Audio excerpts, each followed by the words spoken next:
স্বাগত সকলকে আরও একটা নতুন ভিডিওতে। আজকের ভিডিও ছোট্ট একটা সার্কিট নিয়ে। এই সার্কিট ছোট হলেও হতে পারে একটি কাজের সার্কিট। আমরা যারা প্রতিনিয়ত ইলেকট্রিক লাইন নিয়ে কাজ করি তাদের জন্য হতে পারে দরকারি একটি টুল। এই সার্কিট কোনো ইলেকট্রিক তারে কারেন্ট আছে কি নেই তা বোঝার কাজ করে এই সার্কিট কোনো ইলেকট্রিক তারের কাছে নিয়ে গেলেই কোনো কন্টাক্ট ছাড়াই সার্কিটটাতে থাকা লাইট জ্বলে ওঠে, তার সাথে বাজারটা বেজে ওঠে। এই সার্কিট বানাতে ব্যবহার করিনি কোনো রকম আইসি, মাত্র দুটি এনপিএন ট্রানজিস্টর ব্যবহার করেছি।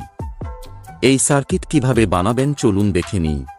তার আগে চ্যানেলে নতুন হলে একটা লাইক দিয়ে চ্যানেলটা সাবস্ক্রাইব করে দেবেন।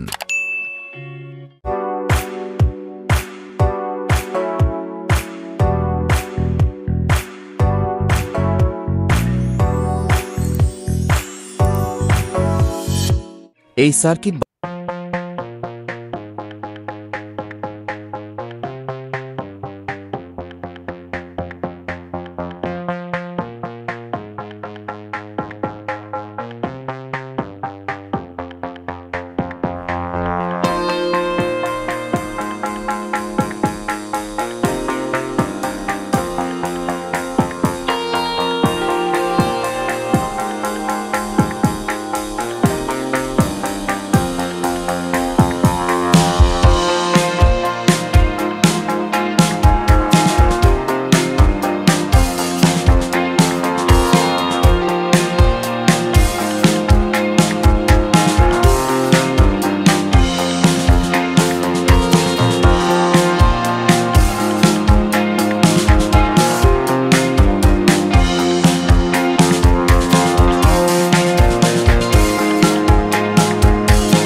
ধন্যবাদ, সাথে থাকুন পরবর্তী ভিডিওর জন্য।